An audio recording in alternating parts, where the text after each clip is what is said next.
What you doing? What up, sir? Just getting over and enjoying a really fun, rousing movie. What'd you think, man? I know we Uh, got some people shuffling in, so yeah. Are we live now? Are folks coming on? we are live, Yeah. getting set. But yeah, man, I had a lot of fun with that one. Yeah. I liked it. I liked it for sure. But I think it could have been a little scarier or a little funnier. Really, I thought it married the two pretty well. Yeah. Uh, I enjoyed that about it. I like that they take it seriously throughout the whole thing. Like, they're goofy about it, if anything, but they're like the vampires like a serious threat. Yeah. I don't know. I dug that about it. Alrighty. So Is it the what, next is it the next Halloween classic? I can um started a watch party in Three Geeks. Jason from Three Geeks Podcast. How you doing, buddy? Thank you for joining in. Are you watching it now? Um, we just got done with our watch party. He, may- Remember, he may have he may have started a watch party of this live conversation afterwards. yeah. Oh, okay. Very cool. All right. It's very Well, meta. It's all very meta. it's all a watch party. We're all just being watched. So I want to hear what people think. Yeah, Jason. So we might ruin it a little bit for you. I haven't seen it yet. We're gonna get too spoilerish. I want people to watch it, but it was. I dug it. I thought it was great. I thought the kids were funny. Um, yeah, when they kept just calling themselves Blades. Yeah, we're blades for sure. Yeah. Now I like all the references to other vampire movies and stuff. He's reading Salem's Lot. There was an obvious Lost Boys homage there, and just all kinds of other stuff. I thought it was a pretty neat effect when um, Tony, when she reached around to grab Tony and he's wearing the crucifix. That was a nice effect. Like there's some, it's a quality movie. I will say that her character finding out she's a vampire, I thought they did that really well too, because I was not expecting that. She was just hanging around too much, and then she introduces herself to the familiar. So I was like, oh, maybe she's, and I think Shara said it too in the comments. I was like, maybe she's like hunting the vampires or something like that. Right. Yeah. Definitely some fun Lost Boys Monster Squad vibes. Shara put it well. She goes, I think it's a great movie for preteens to introduce them to the genre. I did have my 8-year-old watching it with me, and he loved it. Now he wants to watch vampire movies. That's a good. Yeah. Yeah, Shara. I think it was a movie that an 8-year-old can watch for sure. Like there was nothing, it wasn't too graphic, there wasn't all the blood and gore that I was looking for. Yeah, I was kind of okay with that though. I didn't mind it as much because I thought maybe there'd be a little bit more. But it didn't shake me from it. Like I said, like this, and Shara said it too, and it's put well. Like this is a good movie. Is this going down in the best vampire movies of all time? Probably not. It's going down as a fun vampire movie though. Yeah, for sure. I'd rewatch this. Well, Cher also made the good point that there were so many references that we did catch. There's probably a bunch that we missed, so it's worth a rewatch just for that.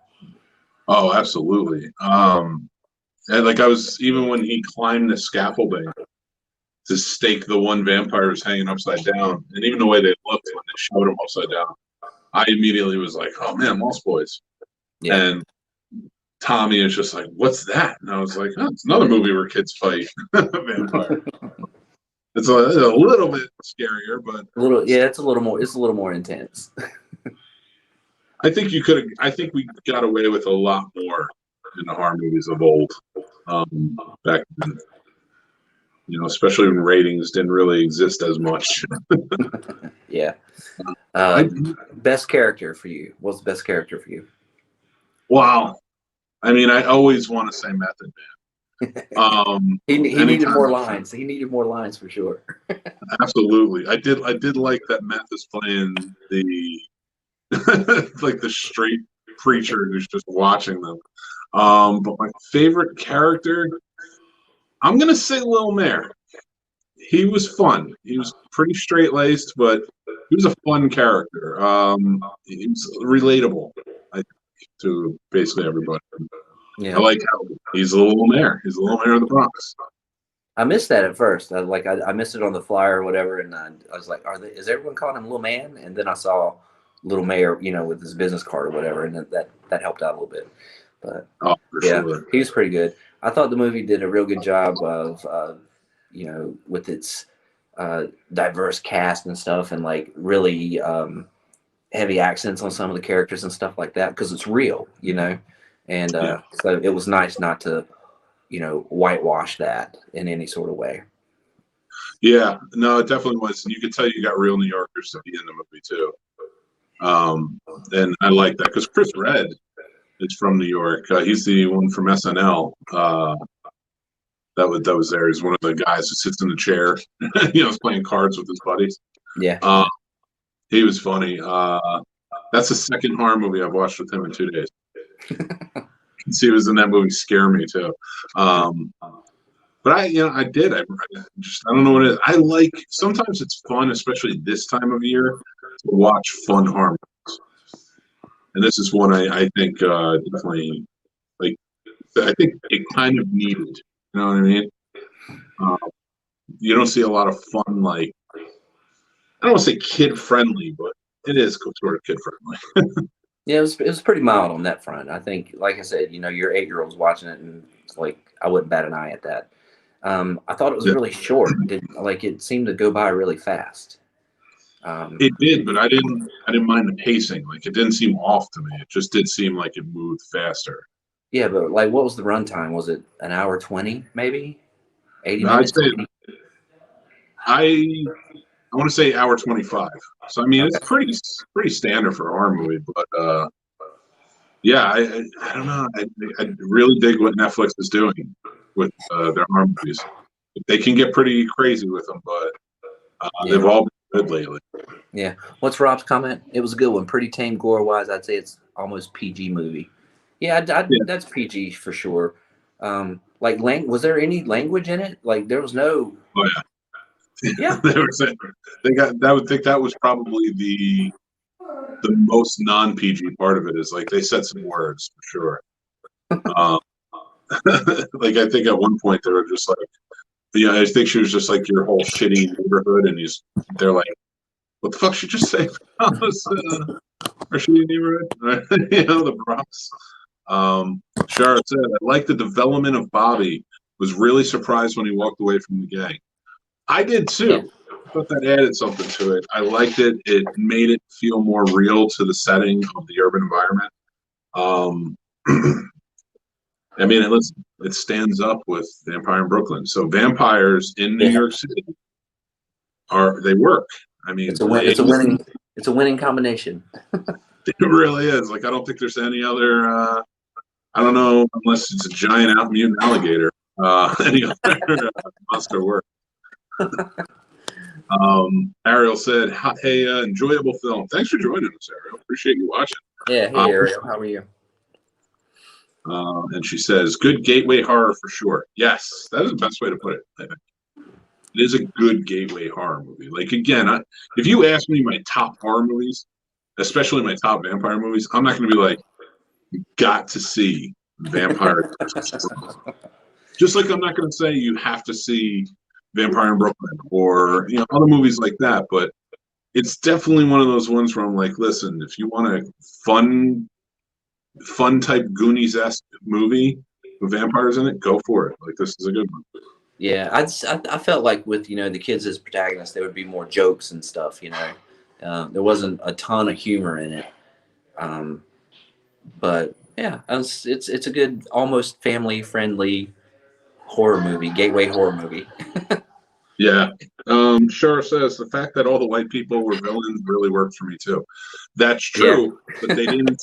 Their message wasn't white people are the villains. It was, of course, these age-old vampires are white. So, I mean, that makes sense because Shea Wiggum did a great job as the familiar in the movie. yeah, Uh, Frank, I liked him, and he redeems himself in the end. He lets the kids go and gets killed for it. So I did like that. Vampire in Brooklyn is such a classic. I agree. One of Wes Craven's best, not his very best, but definitely one of them. And then Rob Gosher says Vampire in Brooklyn is still better, but I liked it a lot. yeah. Um, I think we're all there with Rob on that one. yeah. Yeah. If I'm going back and there's certain vampire movies I'm going to watch, that is definitely one of them. One thing I really liked, and I kept finding, were all like the little names they would use, like Murnau, who directed Nosferatu, Yeah. was the name of the company. They did the Salem's Lot Stephen King book, which you mentioned, which was cool. I knew The logo with Blood, like that. Those were really sort of like right in your face. yeah, and he did what was it, the Power Blinds that you called? Like I was like, oh my god, I didn't until you called that. I didn't pick up on it. I'm like, is that what is that? Power Blinds? Is that like a band to call them? As soon as you mention it, I'm like, oh, they're vampires. Of course, Power Yeah, Blinds. I think I may have started the movie a minute or two early or something. Well, I'm glad he gave it to me. I picked up on it. I do agree, Ariel. Shea is great in everything he's done. Yeah. Go watch The Quarry. And then before you watch The Quarry, go watch my interview with the producers of The Quarry. Um, At thescenesnobs.com. yeah, well, I mean, the babysitter movies. I don't know if you've watched those. First, I've seen The Babysitter. I haven't seen the sequel. Well, I'll just talk about the first one.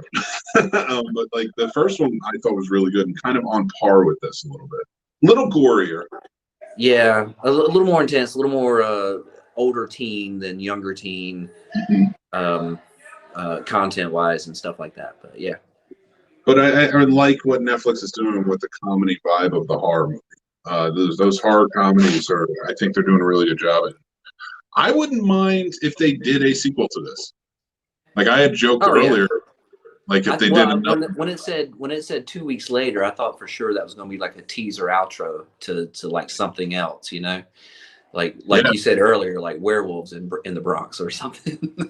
I'd definitely watch that. But I kind of got that feel too because I scrolled through, I fast forwarded through these credits to get to the end just to see if there was any. Oh, see if there was a stinger. Yeah.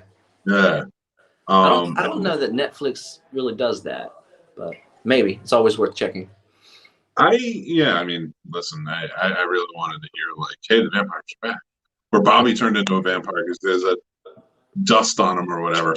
Right. Yeah, they did introduce some new lore to the mythology, like the dust of the first vampire, and like I'd never heard the Eucharist part of vampire mythology before, that would kill one. So that was interesting.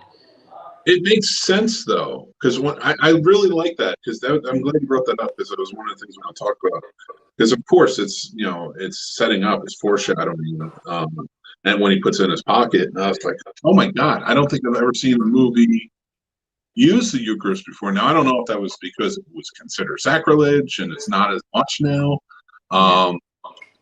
but I was like, wow, that makes a lot of sense. Like, I mean, if holy water. I feel like now I'm remembering that it did happen. So did it happen in Bram Stoker's Dracula? Did Anthony Hopkins do that to the woman, Lucy? Did he burn her forehead with the Eucharist? I don't remember, but now it seems familiar to me too. Shara saying maybe Buffy. Maybe, yeah, that's quite possible because it seems so familiar to me. But I mean, it does make sense. So let me ask you this then: For anybody who is not Catholic, or I don't know how it works in other churches, but oh yeah, Ariel said yeah, it was the Master. Okay, yes, I do remember that. So it was the TV show. But I mean, it does make sense. So, all right, now would the blood of Christ do it too? Could you use that with holy water, like holy water? I don't know. I don't know. They don't have sacramental wine sitting around in a urn in Method Man's rectory. Yeah, I don't know. But you assume if the bread is blessed and it becomes the body of Christ, right? And I'm not a Catholic, so I'm paraphrasing a lot here. And if the wine is blessed and it becomes the blood of Christ, it must have some sort of effect, right? I like how I'm posing this question. Like, listen, we need to test this theory out. Do we know any vampires? And I'll just stop by and grab some wine on my way home. I've got a question for you, and Rob, if you're listening, what are there vampire stories outside of Christianity? Yeah, no, there's definitely is. Because that takes away the crucifix, it takes away holy water, it takes away Eucharist, it takes away, so many parts of what I think of when I think of the canon of vampirism. Well, I want to say that, I mean, I've seen in movies before where they're like, listen, you have to believe for that to work. And that kind of makes sense. The new Dracula TV show that BBC put out still kind of followed that, like the Christianity aspect, but to ruin it for everybody, in the end, none of it works. None of it is legit. He just thinks it is. So that really doesn't answer your question in any shape or form. Japan has their own set of rules that are mostly outside of Christianity. I want to say, yeah, mostly, I'm sure just European lore of vampires is what holds Christianity, of course, but I know there's stuff out there. I know there is. I know I've seen stuff, but I think for the most part, in most popular movies, if you wanted to get outside of the Christianity aspect, it was always like that is like you have to believe in that work. Yeah. All right. Well, something to read up on and find movies to watch. What show do you hate, Ariel? I don't remember. What did I say? What show did I say? I don't even remember what show. So that's where I'm at. Yeah. But overall, but like let's talk about it from the filmmaking point of view. Like, I thought it looked great. I thought it looked it was leaning, it was a little too sharp, a little too crisp. It was leaning towards the video look for me a little bit, which I really have to shake that off initially if something loads up that way. But it didn't distract me from it after my initial observation of like, this is well lit, well lit and shot on a camcorder, a really nice camcorder. Well, I didn't mind it as much because they played it up with the phones, like she's doing her video blog, and things like that. So I didn't mind it as much because everything's gonna be crisp. It's like it's almost like trying to accept in that world, like these kids live in that world. Everything is HD and beautiful and all technology. And I didn't feel like it took away from the old vibe that the vampires were giving off. My only thing was, oh, go ahead. Well, you had mentioned vampires or whatever, and like I felt like set design and costuming and wardrobe and stuff looked great. Dracula BBC, I love the whole Salem's Lot. If the priest doesn't believe, that's what. Yeah. The teeth, I got hung up on the teeth a little bit of the vampires, and they did look a little too pearly white. They were very white. Yeah. It was like that scene in Saving Private Ryan. There's all this grit and stuff going on in that final battle of the bridge, and then you see Matt Damon's bright pearly whites, and you're like, holy cow, what's going on here? Like, calm it down, dude. Yeah, I liked it. I liked it. I liked the idea of the whole concept of them, buying up real estate to, you know, house their nest, and then designing condos so that vampires could sleep, and then they were going to make new vampires. So, do you think they were the last five vampires? No, no, because they were like setting up like 100 some odd rooms for vampires. So Right, but I was they thinking, but they were going to make more vampires, I think, with the dust and the bite or whatever.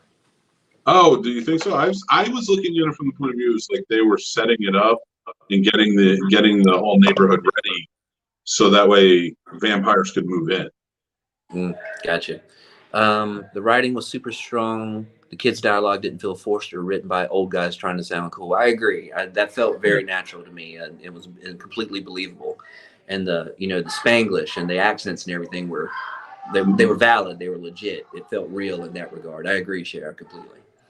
And the locations were gorgeous. That is what the Bronx looks like. A little bit cleaner of a version, but I mean, it's been a while since I've been to the Bronx, so it might be cleaned up by now. I do miss it though. I think I even mentioned in the comments, I was like, the Bronx was the last place I was before I moved to Virginia. I left the Bronx and drove straight down to Virginia, and I never went back Yeah. because I was working. Well, like out of 5 stars, what do you give it? If you do stars, do you do stars? Yeah, I can. I'll give it a 3.5. Yeah, that's where I'm at. I'm at a 3.5 too. Yeah, again, one of the things that really bugged me was how it went from uh, she was like kind of a neighborhood girl, just moved in, dressed, dressed like nicely, kind of put together, and then as soon as you find out she's a vampire, she's Trinity from the Matrix. Yeah. Just Yeah, like, it was a shift. And like she gave up on it pretty quick, right? Like no one even suspected her until she wouldn't come in.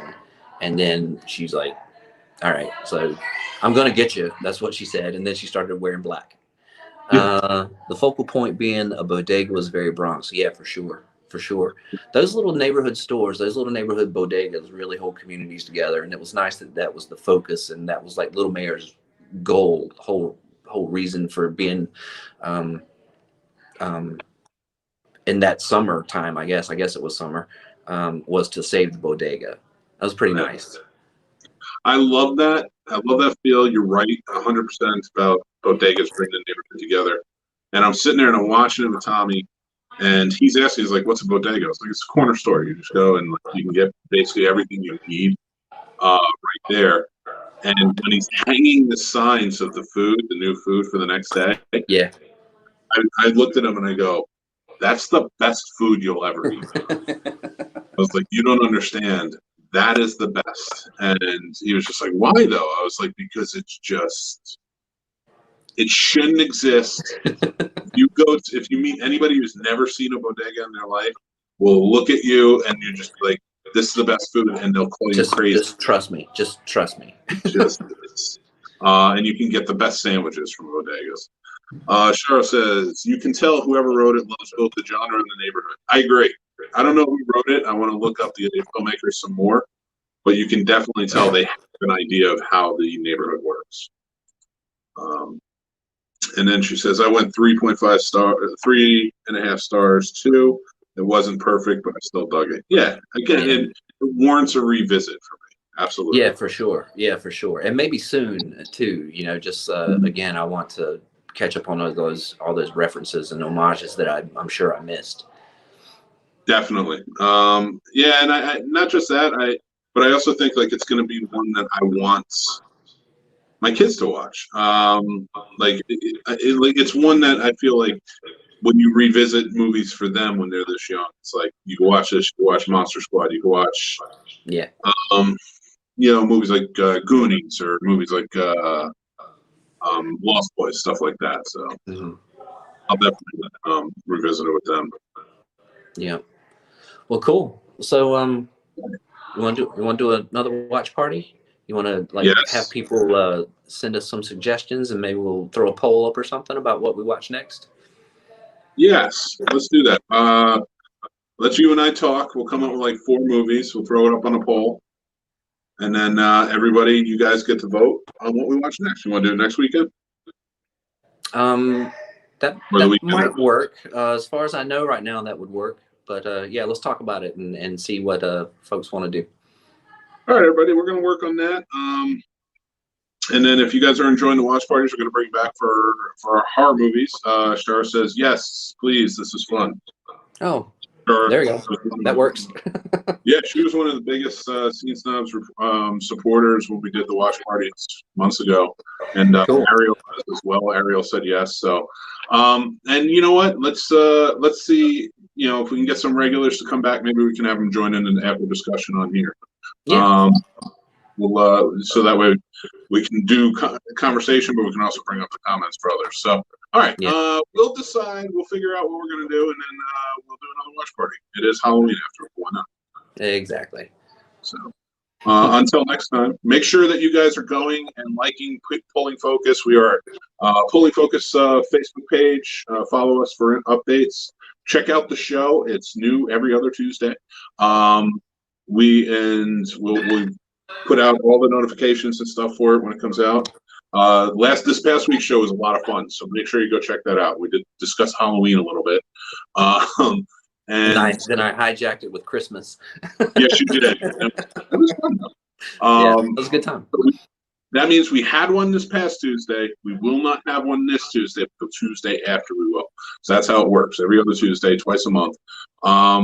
Make sure you're following us there, and we are on Twitter and Instagram as well, at PFP Show. At PFP Show. Go follow us there. And links on SkylineIndieFilmFest.org or thescenesnobs.com. So until next time, I am Mick. I'm Brian. Thanks for watching, everybody, and participating. Yes, and have a great night. Take care. Thanks. Fantastic night.